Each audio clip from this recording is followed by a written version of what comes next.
Hi, Dan. Welcome to the show. I'm thrilled to be here. Thanks for having me. Yeah, it's great to see you again.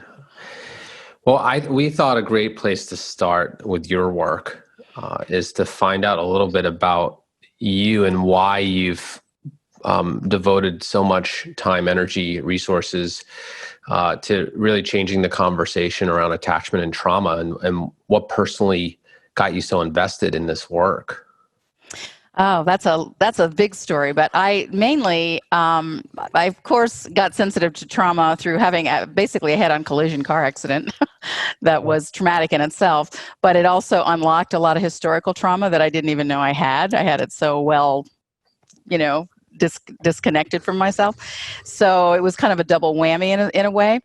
And then I spent about 2 years looking for somebody to do deep trauma work with. And I found just little pockets of information that were helpful, but not anything really coherent that I really felt was working for me. And I found Peter Levine's work. So I jumped into that, created his training program, taught for him for over 25 years. And now we teach online together. But then even in the midst of working so deeply with the nervous system and physiology of trauma, as well as the impact of emotional stuff and cognitive stuff, I really felt there was a strong piece that was really important because, as you know, and your clients know, and the therapists listening know, trauma tends to disconnect us in all directions, from ourselves, from the ground, from spirituality, from other people. We end up being very isolated. And often in a kind of a being on a roller coaster that we didn't sign up to be on, and it can be quite disruptive to one's life. So I started to really hone in on what's happening relationally, and how do we bring our ability to connect to ourselves and to connect to other people back. And so then I got really maniacally focused on attachment theory. And what I found was really great information and really great research. And, we're building on so many wonderful people that we all are familiar with, John Bowlby and Mary Ainsworth and Mary Main and all these many, many people I could mention, Dan Siegel, Alan Shore, that there wasn't as much available as in a clinical sort of way. Like, okay, you're in the hot seat, you're sitting with a client, and attachment theory and trauma and all that, but how do you clinicalize the research? How do you use it, or how do you find a way to bring that in to have it be effective in therapy? You've got the implicit memory problem too, because a lot of it's not conscious yet. So how do you trigger that in a way that's gentle enough and not too overwhelming, but you can get the issues on board to work with them? Yeah, that's in medicine, sometimes we call that from the bench to the couch. How do you get the research to translate into the clinical setting? And I want to say thank you for making that happen for people. It's really important. Well, I learned so much from my clients, as we all do. And sometimes I have a really great clinical intervention, and then my client does it wrong or doesn't do it the way I actually describe it, it turns out to be better, so it's a constantly evolving way. But I've found some really great ones that seem to be helping the efficacy of getting people in a more comfortable space, which is really the end goal for all of us, right? To reduce suffering. Yeah. So let's dial it in a little bit deeper around attachment and attachment injuries. Can you talk more about the overlap between attachment injuries and what we call complex trauma? Well, I think about this sort of a little bit even more from a attachment perspective, because there's the secure attachment when things go mostly right, and there was safety and love and connection in the family. The family was pro-social and all of that. And then there's the different attachment disruptions. The most complicated one is disorganized attachment, where there's sort of an interweaving of the threat response from trauma, and then that sort of blocks the attachment system from organizing or connecting, especially if what was the parent that was scary or too chaotic, or maybe not present due to an addiction, but there was a lot of chaos in the household, or certainly sexual or verbal or emotional or physical abuse falls in that category. That, as we know as therapists, a lot of our clientele are struggling with that, and it can sometimes be a chronic pattern or a situational pattern. But I think I feel it's a marriage made in heaven to really understand deeply what happens physiologically and emotionally with trauma. Much broader description than in our diagnostic information. And then also what's happening with the attachment situation, what's happening in the relational field, even as the therapist working with the client. How are they presencing, and are they attuned to? I think of it as try mindfulness, like aware of what's happening in you as you're listening to an activating story, what's happening in the client, and you're able to track that, but also what's happening interrelationally in the relational field between you. And I think having that focus on all three things is really, really helpful. In terms of answering that question a little more specifically, disorganized attachment really is the most complicated part of attachment theory, and they didn't even really have that classification in the beginning. They just noticed that some kids didn't fit in avoidant or ambivalent, and they had a lot more PTSD type symptoms, like they'd approach a parent to reunite and they'd stop in the middle of the space and then just fall over, or they would start going around in circles, or they would run up to their parent and like hit them in the face, like a fight response. They were doing these unusual things, and that's where they started to really study. Sometimes it's called disoriented, sometimes it's called type D. I tend to call it disorganized because I think that really describes what's going on.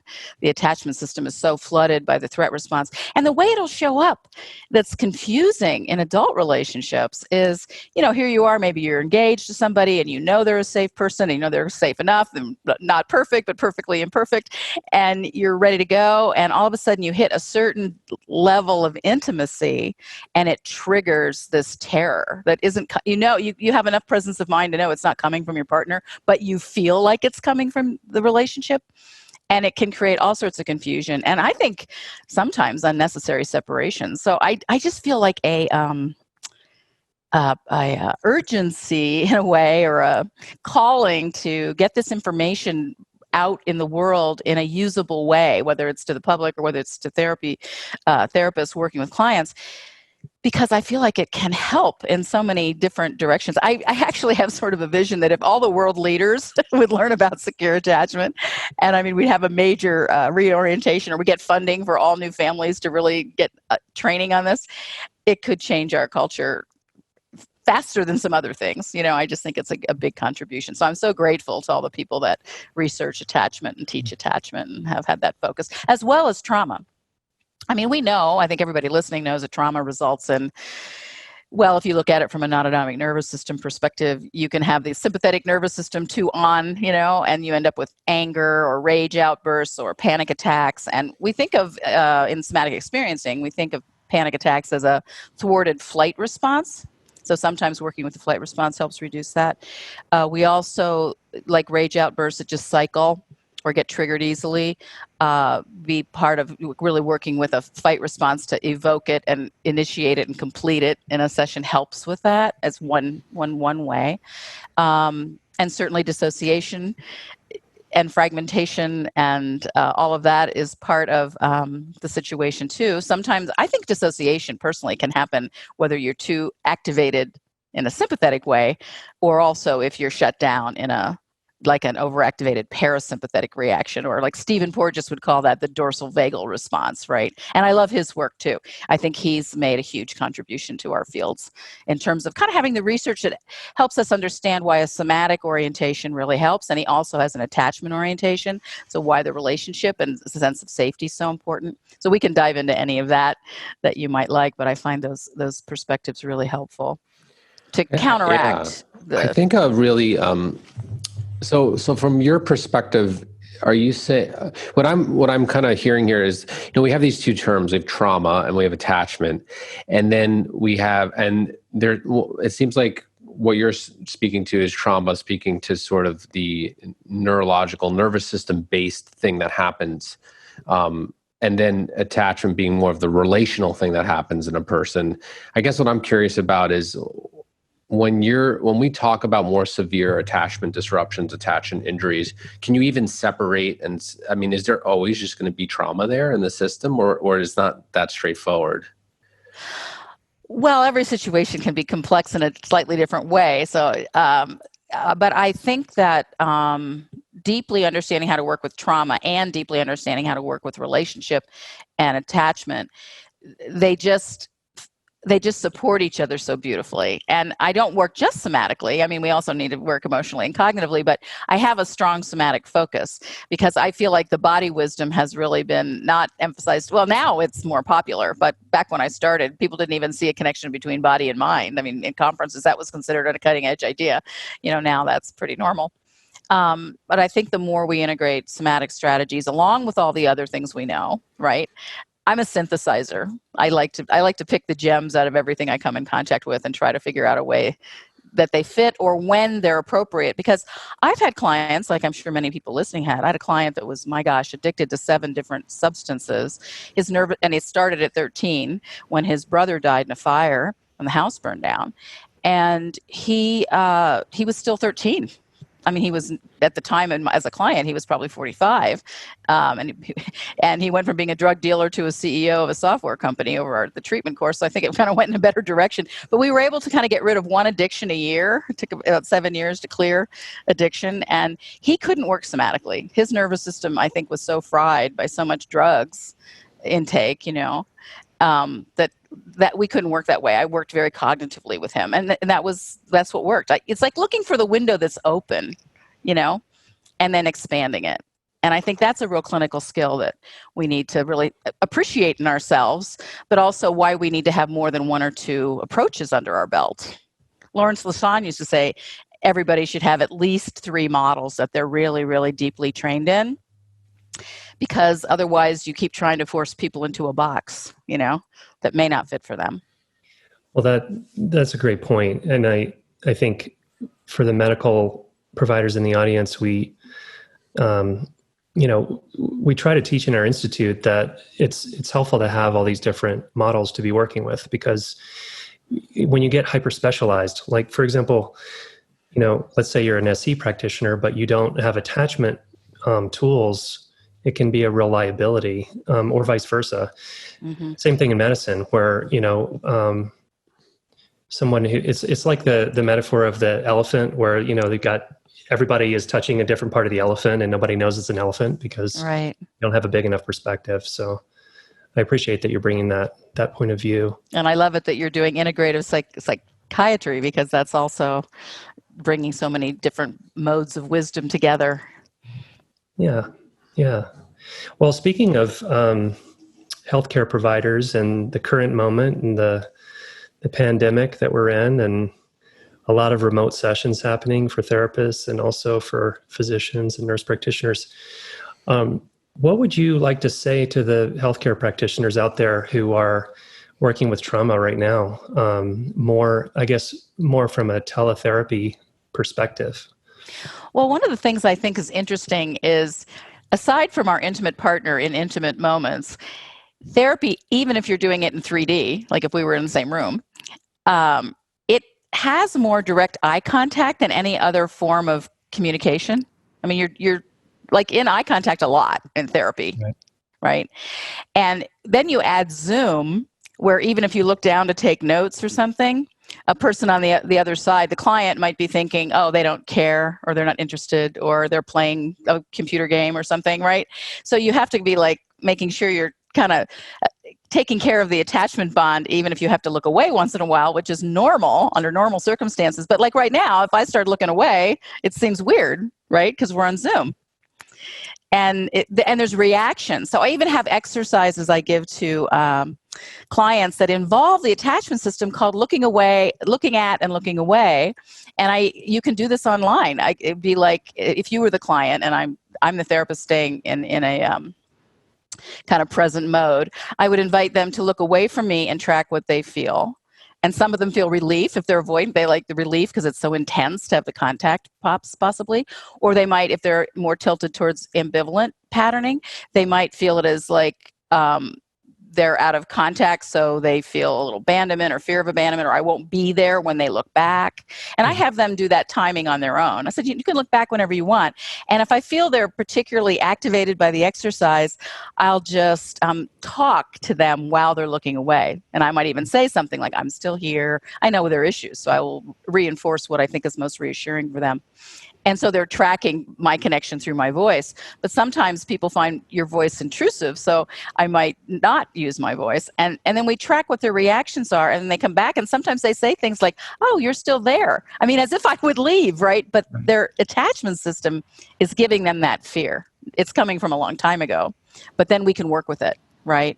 Yeah. And then if they're pretty stable and grounded, and there's a second level to this where they stay looking directly, like you're looking at me right now, and then I look away, and I might still talk to them as I'm looking away, but I'm tracking their reactions to my looking away. And then I said, well, you can invite me to look back, or I might just feel the timing's right to look back. And then I track how we come back together, because you need to help people get flexibility around being in contact and then being autonomous and more on their own. And I think especially now during the pandemic, because not everybody is lucky enough to have a securely attached partner or family going where they have that nice face-to-face yummy connection at home that helps them feel safer even in the midst of this constant invisible threat called the pandemic. I think the pandemic is like this underlying anxiety for the whole world.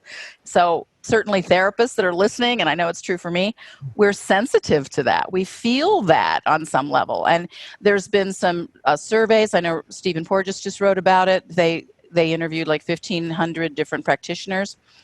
And one of the things they noticed in themselves was a quicker shift to defensive reactions, like maybe you get a little snarky at home, or whether you just feel your threat response come more than you're used to having it come. So we can all check that for ourselves in our own experience. And then they also noticed that for clients that have trauma, which of course your trauma doesn't stop because the pandemic happened to happen, right?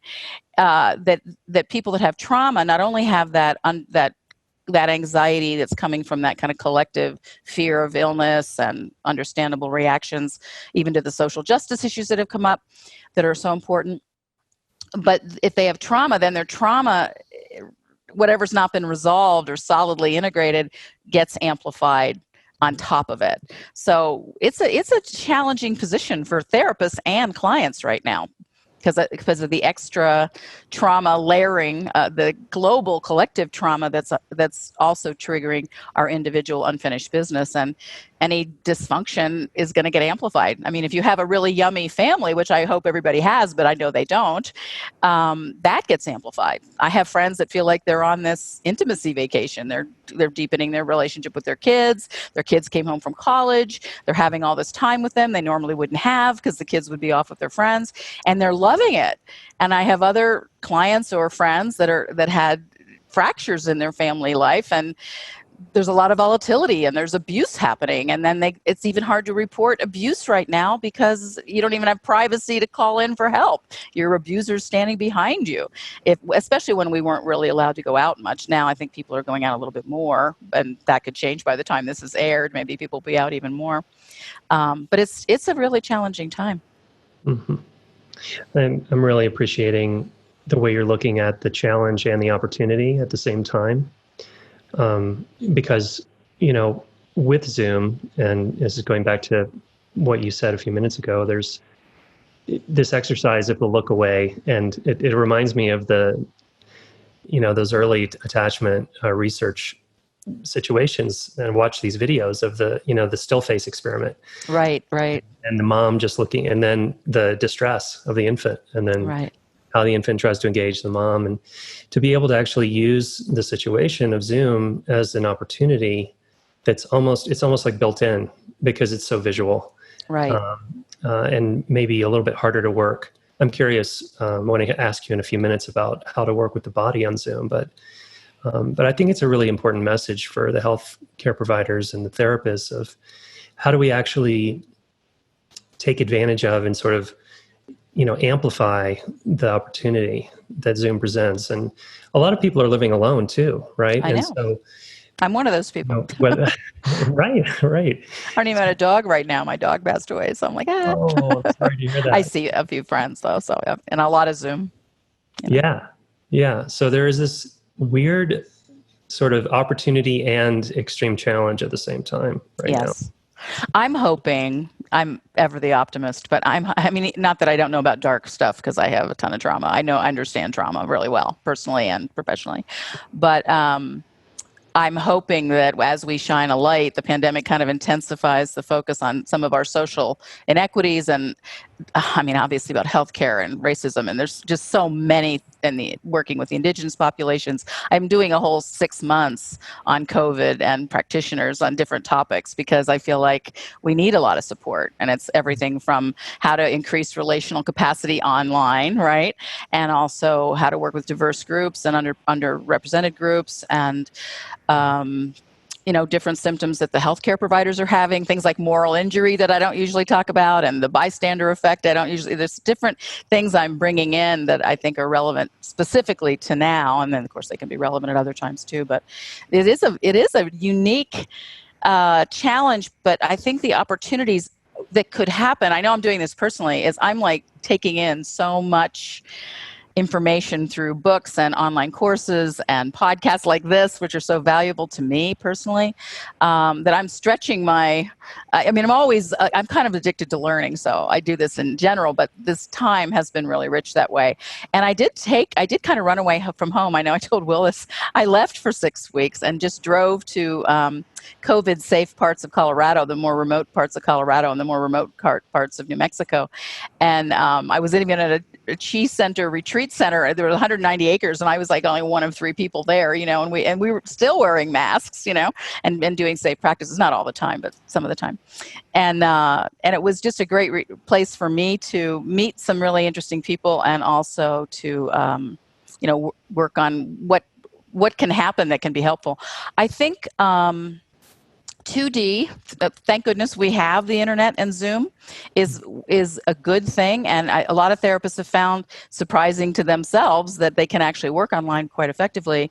But I don't think it's the same as 3D. I think our attachment system, and I talked to Stephen Porges about this, and he agrees. He says, it's great we have 2D, but 3D is so much better in terms of really getting that face-to-face connection, which we have on Zoom, but in person, it still seems to help us shift our vagal nerve response and our physiology towards safety even better when we're actually feeling a person in their presence more directly. But this is great. If we didn't have this, the combination of all the things we do that physiologically we're designed to have in play to help us feel safe and regulate, like contact with safe others, of people we trust, people we feel safe around in the field with them. We feel like we can be ourselves and be protected as well. We practice things. There's safe practices for the pandemic. There are also very clear practices to enhance your attachment system. And so I am emphasizing that with therapists in my trainings about how to do that even online, because it's even more important to do it when you're doing it in a device versus sitting in 2 chairs across from each other. Yeah, so because there's so much going on right now in the world. I mean, there always is, but there's a lot going on right now. It seems like there's just a lot of things. We definitely have some hot spots. And we have some hot spots, they're important things to pay attention and they're heightened. And I guess the question here is, being an attachment expert, and you've dove so deep into it, right? If I'm zooming out around just like what causes big problems in people, I'm wondering how you see the role of being able to achieve secure attachment functioning in a person's life. How important is that in order to be like a healthy functioning human being? Is this an important thing to achieve in a person's life, to try and actually feel well in yourself? Well, there's a couple reasons and I think there's a lot of things important in life, and I also, you're speaking to my passion, so I'm really amplifying this one.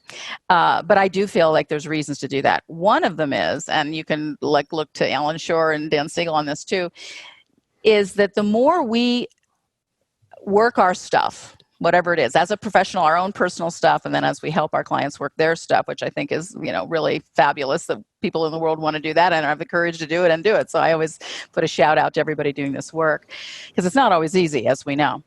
But the more we do our own work, or help our clients do their work, and they are able to shift and learn skills. We have a big emphasis on learning skills to help person move back towards secure attachment if they didn't start out by hitting the jackpot of having secure attachment as a kid. And people do have that, people do have secure attachment from the get-go in some families. But what we do is we break down each challenge in an attachment, insecure attachment, and then we create a skill that fits for the person. And one of the ways we do that is by actually taking our clients through the adult attachment inventory that used to be used for research, right? They've given permission for us to use it clinically. And it's a wonderful tool clinically to kind of assess where specifically, especially if you're working with an adult relationship, like couples work or something, where is the biggest challenge? And you can predict it without even using the labeling of, this attachment style or that attachment style. You can just say, I'm just kind of wondering if you have a little trouble when there's a lot of emotion happening in a discussion that you might feel like you just kind of want to retreat. And I wonder if we could focus on maybe that's the time you actually could lean in and touch your partner on their forearm or some safe way and say, I'm here for you, which would be really different than just disconnecting completely. You can predict from the adult attachment inventory questions or my questionnaires on my website. There's different ways you can get a sense of where your attachment system is sitting in different situations.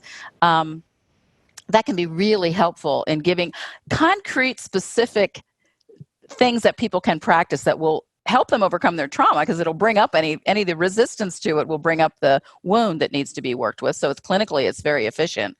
And then also it gives a specific practice. So you're not just feeling bad that you have this wound. You're going, oh, okay, when I get overwhelmed emotionally, I might need to say I need a timeout for 5 minutes, but I'm here for you and I'll be back in 30 minutes, whatever it is. And then actually practice what happens when you lean in versus check out. And you can make these skill building things. There's several of them I could rattle off right now, but just depending on where you want to go with the interview, I think that's really helpful. And the other thing is when you've done your work and you've been able to create a cohesive narrative that's not full of gaps from dissociation, because that would indicate some incomplete areas, or you're not flooding somebody with words that they're so lost in the flurry of words, the tsunami of words, that they can't really they can't follow the thread, or there's so few words you don't really get a feeling for what's happening. And these indicate different insecure attachment styles. That is one of the major markers for not passing on attachment patterning that's wound patterning to the next generation. So we have the opportunity and the knowledge right now. I mean, our parents didn't have this knowledge. My parents, I'm 66, so I'm probably a generation ahead of you, but they didn't have therapy as a resource, really. Culturally, at least in the United States, it wasn't a normal thing to go to therapy. And there weren't all these wonderful models and all this terrific research. There was some, and certainly there was psychiatry, but it wasn't a more normalized thing like it certainly is in Boulder, Colorado, right? I mean, we have this orientation to spiritual growth and personal growth, probably why I live here, and you do too. But we have the benefit in this generation, these generations we're in now, to really take all this knowledge and use it in a way that can be incredibly healing. And I love it that it addresses intergenerational trauma, because that's a big one. We sometimes are working on stuff we didn't even have happen to us in this lifetime. Yeah, we recently had Rachel Yehuda as a guest on the show. I love her work. Her intergenerational work is really, really remarkable. I'm curious, I don't know how you feel about it, Keith, but I'd love to hear one example of what you were just talking about in terms of these very specific interventions that you can do with a person or with a couple that would support, like, for example, let's take the exaggerated startle response or one thing that can happen, that commonly happens in relationships that would, you have an exercise maybe that would help them put them in touch with that moment. Well, one of the things that, first of all, there's this interesting situation that I'm sure you've had with clients, but I didn't know the language around this, so I'm going to share. This is something I actually learned from Stan Tatkin, who does the PACT work. That when you get within like 4 to 6 feet of a person that you're in a relationship with, you may have, when you were first attracted to them, you may have loved the sound of their voice. You couldn't wait to hear it on your phone, or hear their answering machine. you loved the way they smelled, the touch felt really yummy. You couldn't wait to hold them. You liked the way they looked, and everything. All your senses were like in attraction mode. When the attachment system starts to get challenged, which it does in relationships. I mean, relationships are, they're challenging for most people. There's a lot to work out a lot of times in the beginning, and that's part of the value of them too. But what's helpful is if people understand each other compassionately. And one of the things that'll happen is the near senses go off. So all of a sudden you don't like the way they smell. You don't like the sound of their voice, makes you want to run out the door. You don't want to touch them. You feel like, withdrawn that way. You don't like the way they look. All of a sudden you're just kind of dissatisfied on all these levels. So when you hear that, a lot of times people then move towards separation, where really what needs, and sometimes separation needs to happen. But what could happen as at least an intermediate step is to really work on the attachment bond, because that's an indication the attachment bond is not in a good place. Mm-hmm. And I think what I love about somatic experiencing, the trauma work, and also about the DARE work, that's my name of it. It's called Dynamic Attachment Repatterning Experience, because it's very experiential, because everything I do is pretty much experiential besides just a little bit of education. But you're trying to help people understand that these are biological, physiological systems that we have, and that very often, especially with attachment, a lot of times our early relational template got formed when we were infants, in utero, and very, very early, our relationship template about what we expect or what we think is happening or how we're interpreting our relational environment often goes back to this very original early relational template that has happening between our caregivers or the mothering presence, which could be dad or grandma or a sibling or mom, most often mom. And when people start to understand that, they start to take things less personally. And it's hard when you're in an intimate relationship and somebody's stepping on your wound to not take it personally. But one of the practices and one of the things we really talk about a lot is how so much of this is coming in from an earlier time. And some research says up to 95% of it's coming from an earlier time. Other research says very little of it's coming up. So I just figure split the difference. If 50% of you are being influenced by earlier times, it's a good idea to do some attachment healing. And it mitigates so much unnecessary suffering. And also, if you're the partner, you're not shouldering all that blame that might be getting thrown on you, but from the other person or vice versa, which also is really damaging. You can get rid of a lot of shaming and a lot of blaming when people really understand attachment. And then they know what to do about it. So, for instance, one of the things that gets challenged, especially when we're busy and double career families and all that, is comings and goings. I had a couple that I worked with in Denmark many years ago now, and they were both in my training, and they said they were not getting along. They said, we love each other. We totally love each other, but we're just not connecting. And I said, would you do something with us about it? And I said, well, sure. So what I asked them, what happens when they come home from work at night? And so the wife was saying, well, I'm busy cooking and I'm trying to help the kids with their homework and I'm feeding the dog. And, he comes in and I'm just like, I said, take out the garbage. And she's immediately tasking him. And he said, when he would get to the front door, he'd start to kind of shake because he didn't know what he was going to walk into, So that's a pretty obvious place to start, right? So I had them do, I said, okay, I want you to just think about it like this. First of all, your relationship's a major priority. So if you can kind of put the dogs and the cooking, turn the stove off, or, let the kids find a landing space. And when he's coming, or you hear him come up the steps or whatever, drop everything and then meet him. And then when he comes in, he's not immediately going to check his phone or, take out the garbage. He's there completely for you. So when you come back together from a separation, to really emphasize coming together. And like doing not a triangle hug, doing a full-bodied chest and belly with your intimate partner, right? A full belly hug, and that you stay in that hug until you feel each other's body regulate the other body. So you start to feel physiologically regulate. So it might be like a minute or two. People think this is long when they actually do it, but it makes a world of difference. And when I had these people do this, it was like a demo and a training. They stayed in this embrace until they could feel this regulation happen. Stan Tatkin also talks about this as the welcome home hug. And and so then if your partner's having a headache, the person that is, so let's say the woman is having a headache, so the man, or maybe it's another woman, doesn't matter, would put their hand on their head to try to regulate them through their body, the opposite partner's body. And so like if the other person has low back pain, the partner would put their hand there to try to regulate the back pain. So you're doing a strong dose of co-regulation. And our bodies are wired, not always, but a good part of the time, we really find our sense of safety and calmness and regulation through co-regulation. And some people's, if they started out with a lot of neglect, like avoidant attachment folks sometimes have had or experienced, then their nervous system never really learned how to co-regulate.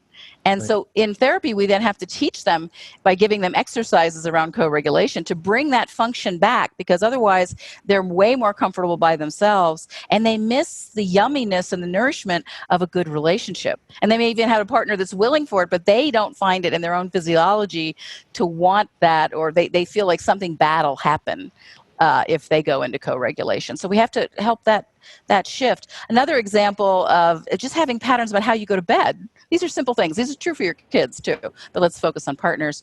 I have a friend, two colleagues that are friends of mine, that they have this ritual of, even if they go to bed at a different time, they both love chocolate. So back when you could go out and shop a lot, they would have a very unique truffle every night, and they would debrief their day and anything that was going on in the relationship while they were eating this gift of a truffle to each other. So these just little things. They're not undoable. They're very doable, but they make a gigantic difference of having rituals around coming together and then going apart and sleeping. And then how do you get up in the morning and come together? How do you come back from work and come together in a full-bodied co-regulation thing? These are things that people can do. They may have some discomfort in the beginning, but most of the time, in my experience, they can get over that quite readily. I had a client, actually, she's now an assistant in our trainings. She remarried her divorced husband once she understood his attachment style. And that had been 10 years. They got back together because she understood instead of taking it personally. That's huge. Think about that, how big that is. It's a cool story. Well, related to that, I'm curious about, so someone's listening and they're, the common thing is like, people don't know what's going on in their relationship. They just know it's off. They know they're struggling. They've got kind of some context of, it's about this fight that we keep having. But here I'm going to interrupt for just a second. It's almost never about what they're talking about in their fights. Right. So, but often they're also, if they're a little more savvy, they're also going like, is this an attachment issue that I need to work on from the past? Or is there something really going on here that this isn't the right person, right? And so I guess what I'm wondering is, do you have kind of a series of questions or ways for people to think about, am I dealing with, I have a, attachment issue in myself that I need to work through, and it's good to hang in here. Or maybe something else is going on here and it's not about, a lifelong attachment issue I have. How do you help a person get to that in themselves? Well, I think knowing when to leave, or knowing when to stay is one of the toughest decisions. But I do think that too many separations and divorces happen because people don't know things that they could be doing. I think there's an ignorance about it, and we skip to separation. We move to that direction sometimes, I think, too fast. But from an attachment point of view, I think like I have this attachment quiz that's free on my website, and I made it free so people could, I know Will said he took it. It's just helpful to get an idea of like this might be coming from me. I mean, it's hard for us to see our partly because attachment gets encoded in our brain and our nervous system and our body and our ligaments and our muscles and all of us so early that it lives in implicit memory, which means basically not conscious yet memory. So one of the things in working with someone is that we have exercise that kind of trigger and excavate implicit memory to explicit memory, so people start to have some curiosity and also can own their side of the attachment situation. And if you're doing couples therapy, you can do this in the presence of the other person if they're not hostile to each other and they're compassionate with each other. And then you can compassionately understand what's going on for your partner. And then it's not taking it so personally. mitigates so much of the other stuff. And I also really like Marshall Rosenberg's nonviolent communication for couples too. I think I use that as well, because I think people like really understanding what their needs are and addressing them in a non-demanding way is helpful. But back to attachment. So one of the things is really helping people learn how to play together. Play is a really big component of secure attachment, being able to play.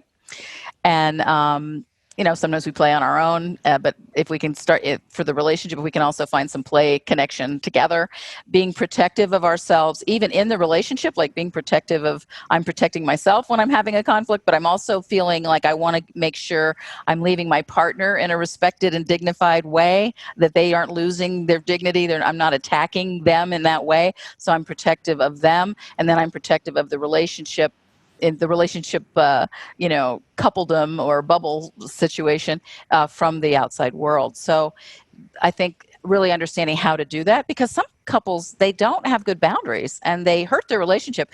I also have kind of a pet peeve on friends, how they support or don't support a couple's relationship, because sometimes friends have the idea, oh yeah, he's an asshole, or oh yeah, you should dump that woman because she's blah, blah, blah. I don't think that's helpful. I think it's really good when you have a friend come to you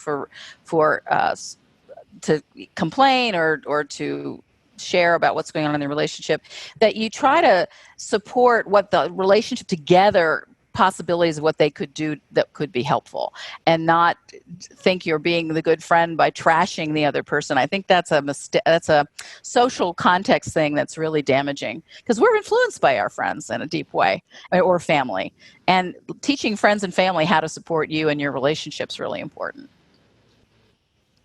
And then there's all these practices. I mean, there's so many things that you can do to at least try out before you leave. If you've already put several years in, or you're pretty invested emotionally, or you have children together, I think it's a useful step if people are willing to do it. There has to be a willingness, obviously. And sometimes it is just not something.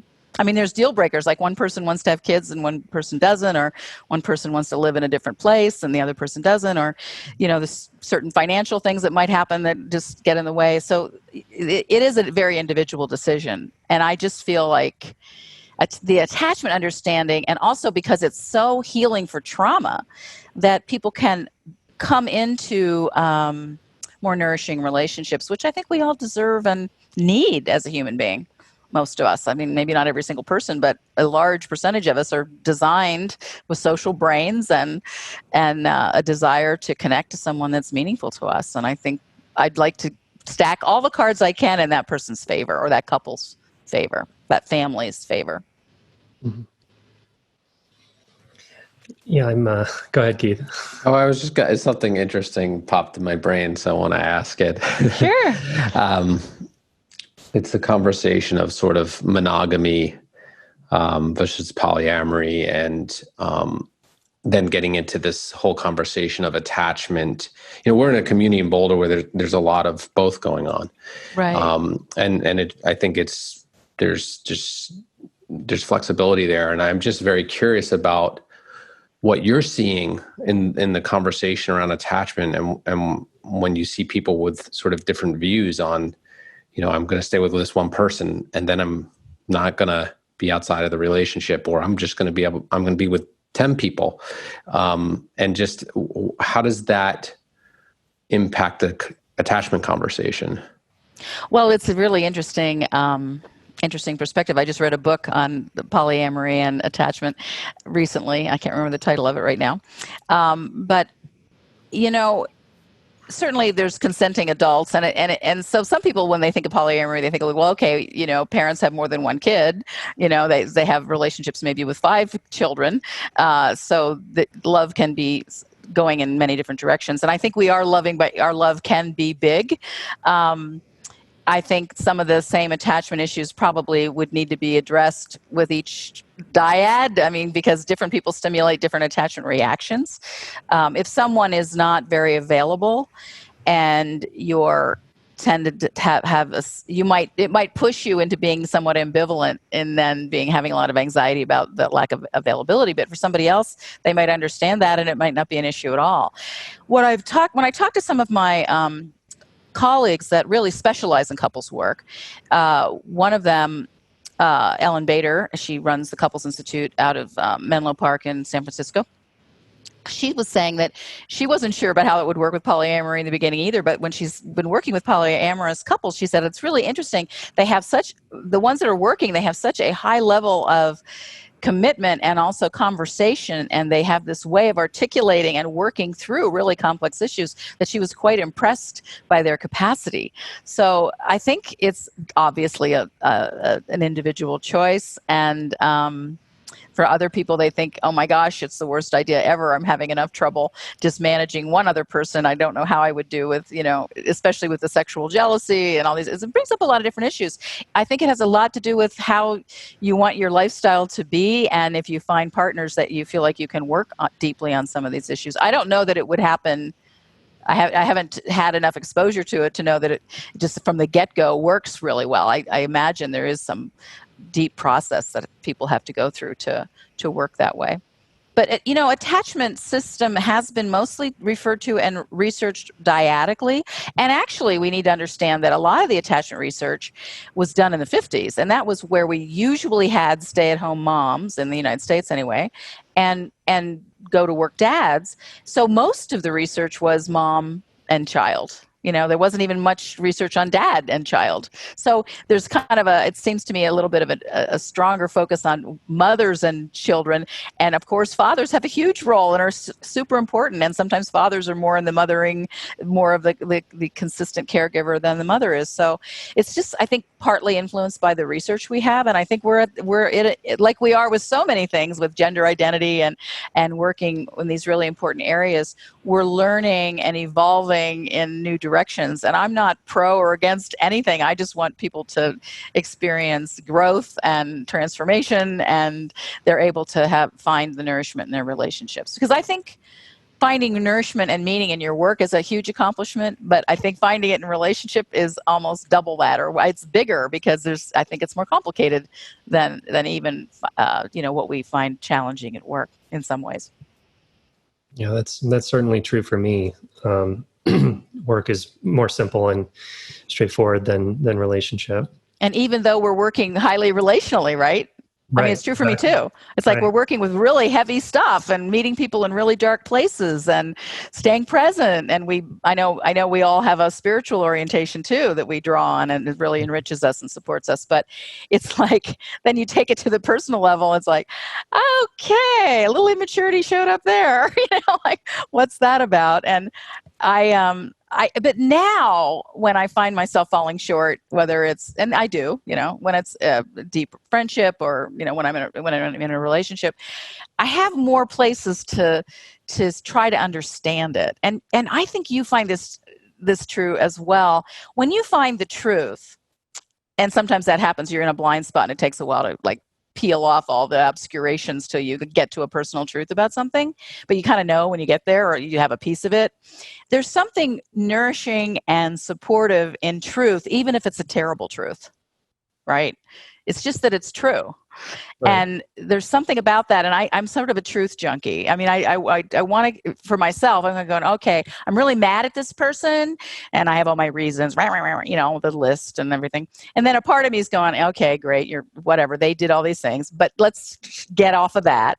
And what's going on for you that you have such a reaction to this? And then I start doing that more and more. And then it's more just, obviously I'm going to get to my personal truth a lot, I don't know, in a more authentic way than if I just stay in the position of blaming this person who might have done something that was egregious. But even if they did, I still feel I have to figure that out, like what's going on for me. I recently had something where a person that I felt had really rejected me, and they kind of did. It was, objectively true.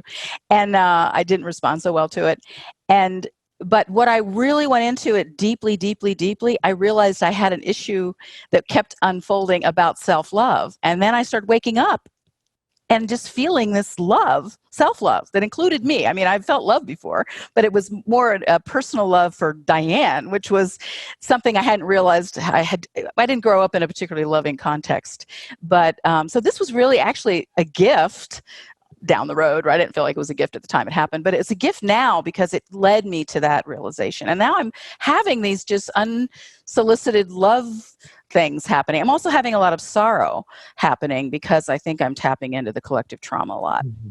I feel this, like, as my heart stays open and I feel the love, I feel this grief for what so many people are struggling with the pandemic and social justice. I mean, we could list them. It's just in our face in such a strong way. And I've been studying, the history of racism and the history of what happened with the indigenous people in a in-depth way. And I just feel it so strongly. And I know that's a stage because eventually you have to move beyond the emotionality of it, but it is deeply impacting me at the moment.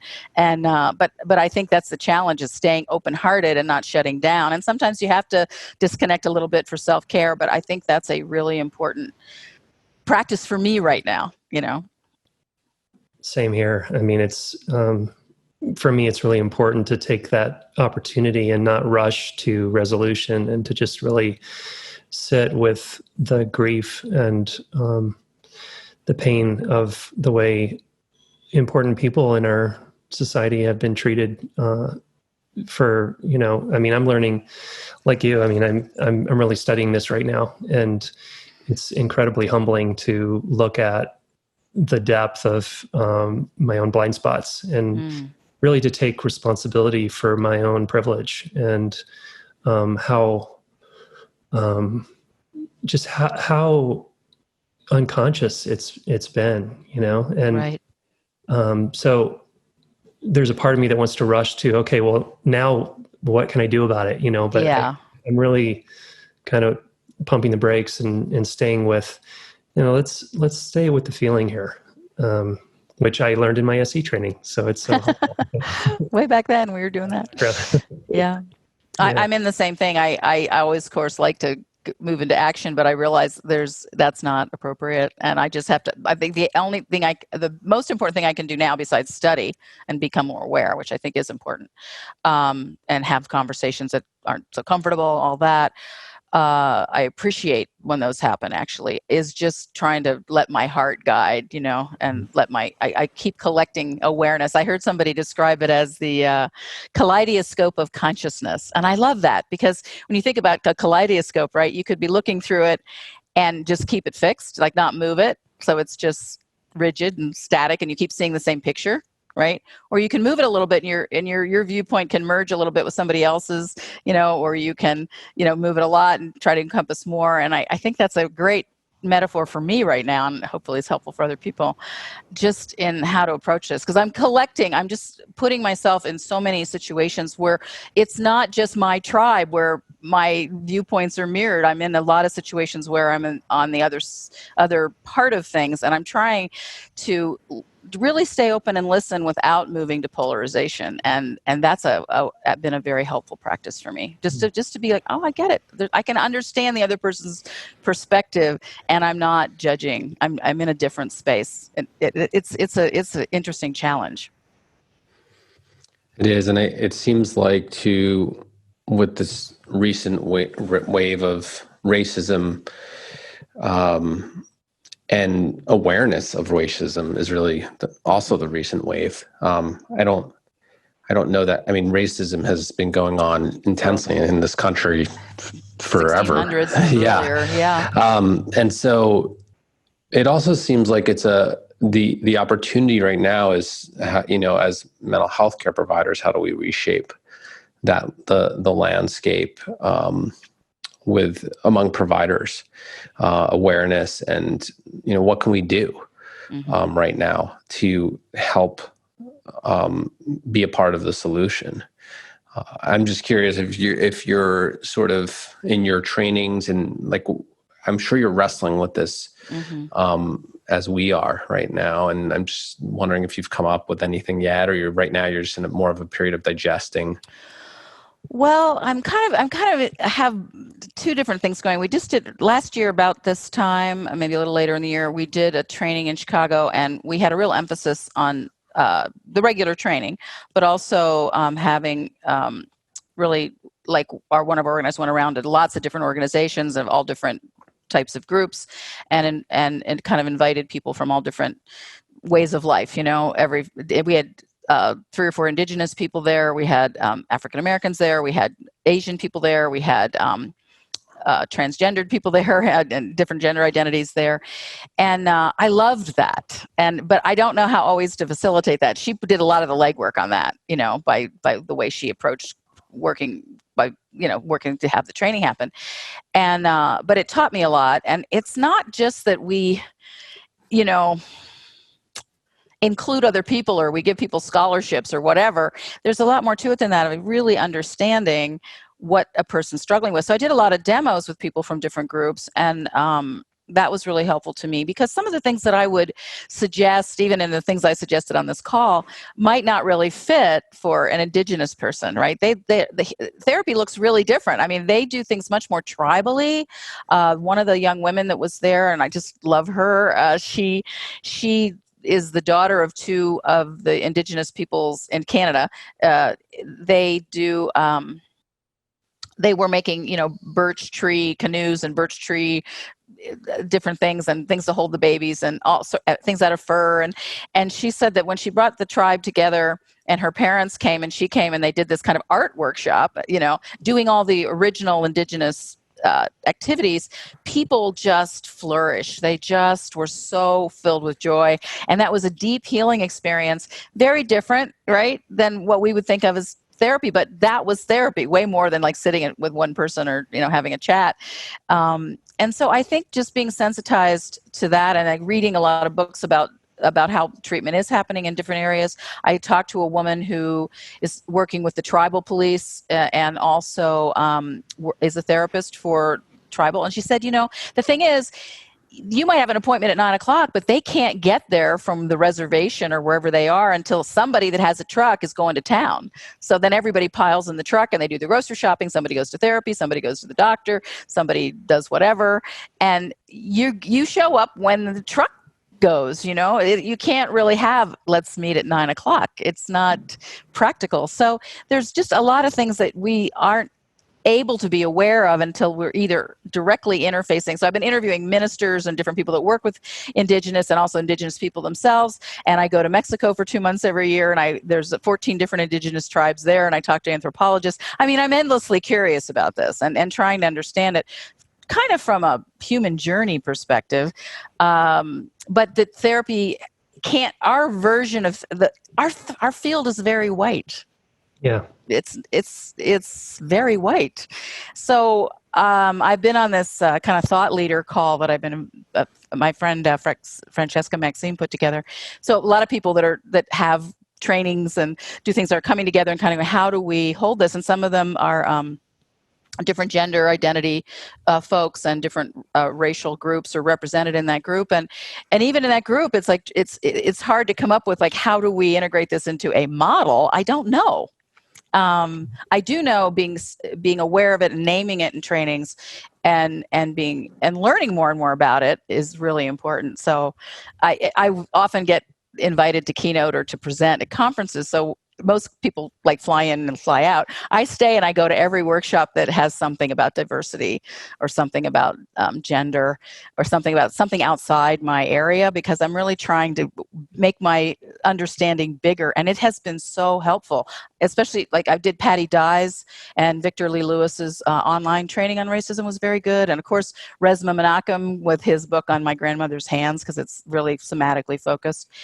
And I've been hanging out with even the police chaplain for the Santa Fe police, understanding he's trying to create what he calls tactical compassion for the police force, and for the police force to meet whoever they meet as a dignified other person, to see that person as a human being, which it sounds normal, but really bringing that into the police force. And he has lots of conversations, and he goes to really tough stuff. There's a lot of trauma that these guys go through too, but they have not ever had any incidents of unwarranted, police brutality or anything. And he's now becoming a bishop. He's getting acknowledged as a bishop in his thing, but he was also a police officer for several years, and he was a U.S. Marshal for 10 years, and he was a Green Beret, and he used to go work in Colombia trying to mitigate political abductions. I mean, this guy is a warrior, like a Marine. Yeah, I don't think he's a Marine, but like a warrior, but he's also a spiritual warrior. So like I'm trying to like talk to all different facets of what's going on. I talk to therapists that are helping people that are stuck at the border on immigration. So I'm just trying as much as I can. And fortunately, like you have the podcast platform, and I have my teaching online. I have a platform. I have an interest that I can also share it in a bigger way, like we're doing right now, and I that's kind of, I don't know, the love in my life right now is being able to have those conversations and learn more and expand. And I don't know about an answer. Yeah. I mean, I think that was a good answer for now, right? It's an ongoing conversation. And well, I'm curious for the providers in the audience, how would they find more about your work? Or maybe just tell them what you're up to right now, what you want to highlight for them. Okay. Well, we are, my website is www, my name, Diane Poole with an E, DianePooleHeller.com. And we have all sorts of, we're trying to really create a lot of resources. And I don't have a focus of just my work. I try to like highlight anybody's work that I feel is life affirming and effective. And so we have quite a support for many, many people's models and many, many people's perspectives. We have a lot of expert interviews in all of our courses.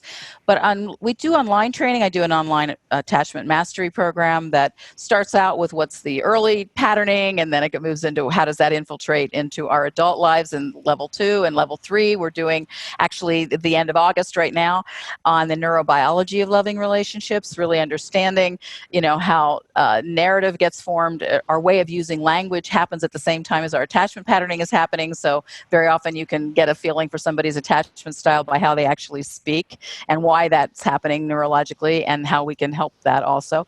And we also talk about the polyvagal work of Stephen Porges and how we can use that clinically. That's a really strong focus of mine.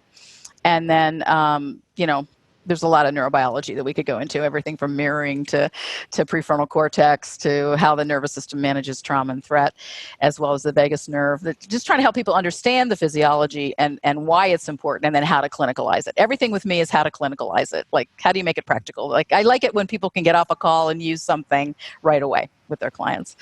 And then the fourth one is the really tough one, is working with disorganized attachment and victim-perpetrator dynamics, where there's so much of the threat response is intermingled with the attachment system and wreaking havoc. And how do you work with trauma and attachment at the same time and untangle it and help people move into secure attachment more and also resolve their trauma, whatever that happens to be. One thing I just feel like I need to say is I think in therapy, sometimes we need context for the lay of the land, but sometimes we get so content focused, we miss a lot of opportunities to work in the present moment with the relational field or with what's happening physiologically or somatically with someone as they're talking about something that happened to them. And actually the healing, I think, really happens in the present moment. And people often have gotten used to telling their story, and couples do this a lot. They have the same fight over and over again. And you've just got to like stop that. I mean, just not go there and bring it to the present moment and start to use some of these skills and attachment and trauma work that really lead to healing. And it doesn't have a lot to do with he said, she said. It has a lot more to do with processing it in a way that really integrates and people move forward.